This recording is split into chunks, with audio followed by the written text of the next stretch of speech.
E aí, pessoal, tudo bem? Aqui é o professor Bruno Oliveira. Estamos de volta aos nossos encontros de Direito Administrativo, ao nosso curso de 1000 questões de Direito Administrativo.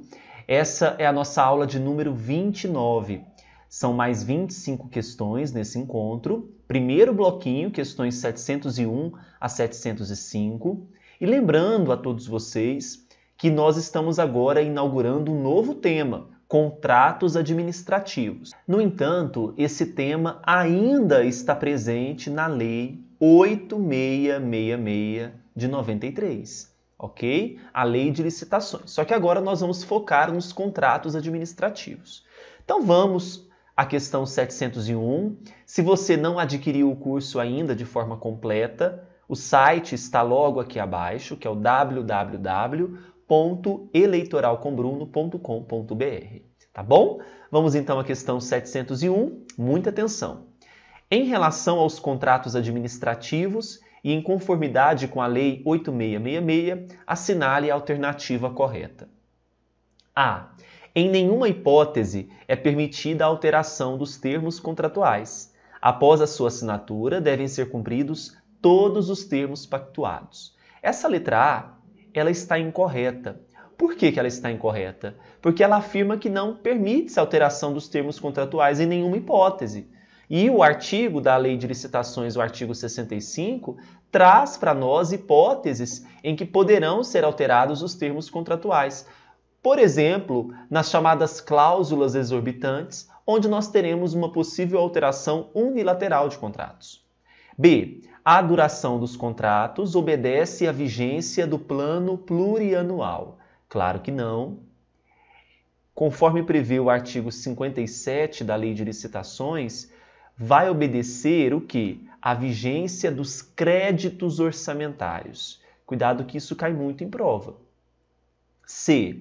A publicação resumida do instrumento de contrato será providenciada pelo contratado até o 5º dia útil do mês seguinte ao da assinatura. Muito cuidado com essa letra C, porque na verdade como que funciona?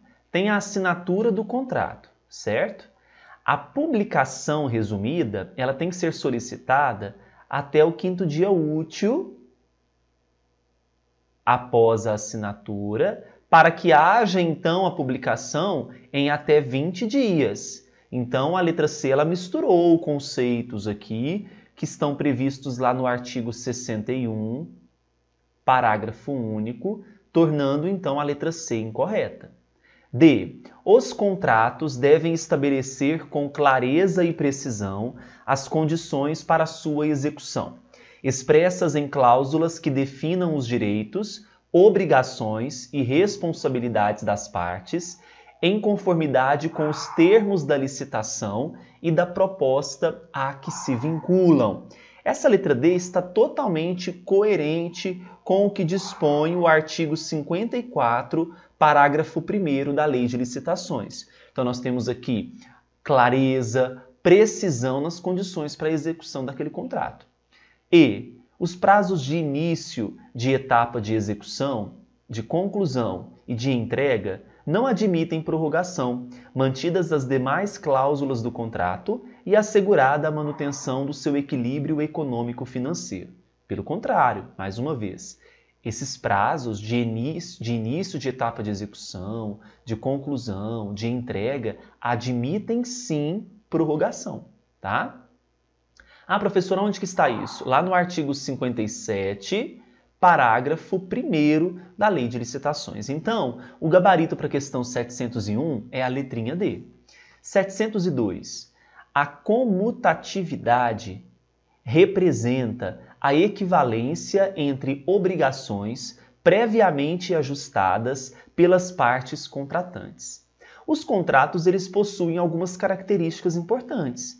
Ele é consensual, ele é formal na modalidade escrita, ele é oneroso, então gera valores a serem repercutidos, ele é comutativo, porque há uma equivalência de obrigação entre o contratante e o contratado, e é intuito personae.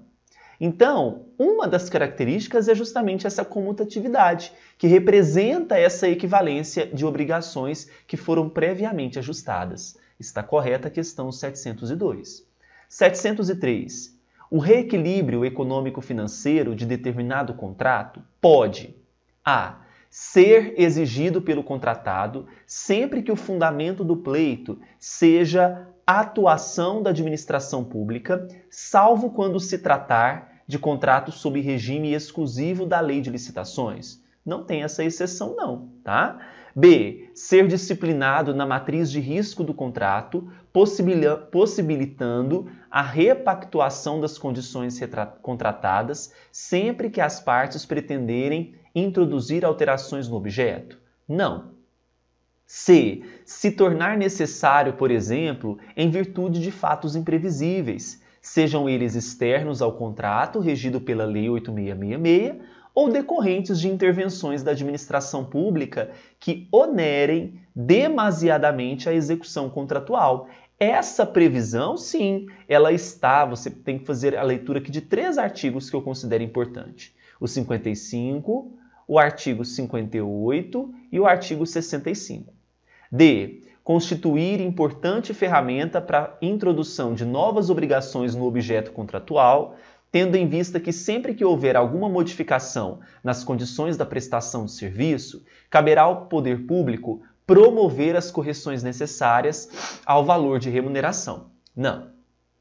E. Ser negado pela administração pública por razões de conveniência e oportunidade, quando seu deferimento puder implicar acréscimo de despesa não prevista no orçamento. Também não. Gabarito questão 703, letra C. Vamos agora para a questão 704. Em razão da supremacia do interesse público, é permitido que a administração pública rescinda unilateralmente contrato administrativo por razões de interesse público e de alta relevância e amplo conhecimento, ficando isenta de reparar o contratado por eventuais prejuízos regularmente comprovados. Que a rescisão unilateral é possível por conta de uma cláusula exorbitante? Sim, é possível, mas isso não vai isentar de reparar o contratado caso haja eventuais prejuízos regularmente comprovados. A questão 704 está incorreta porque fere artigos 58, 78 e o 79 da Lei 8666. Tá? Questão 705. A alteração unilateral de contrato administrativo pela administração pública poderá: a. ser qualitativa se houver necessidade de modificar o projeto ou as especificações, ou quantitativa, se for necessária a modificação do valor em razão de acréscimo ou diminuição do seu objeto. Então, aqui nós temos os motivos pelos quais existem a alteração unilateral. Serão de forma qualitativa e quantitativa. Tá? B. Ocorrer normalmente, desde que sejam atendidos os limites legais, mas não deverá servir para garantir o reequilíbrio econômico-financeiro do contratado. Pelo contrário, um dos motivos para essa alteração unilateral é servir para garantir esse reequilíbrio. C. Ocorrer comumente, porque é aceita pela doutrina e pela jurisprudência pátria, embora não esteja prevista expressamente na legislação aplicável. Tanto que está incorreta que eu já até citei o artigo que mostra essa previsão expressa.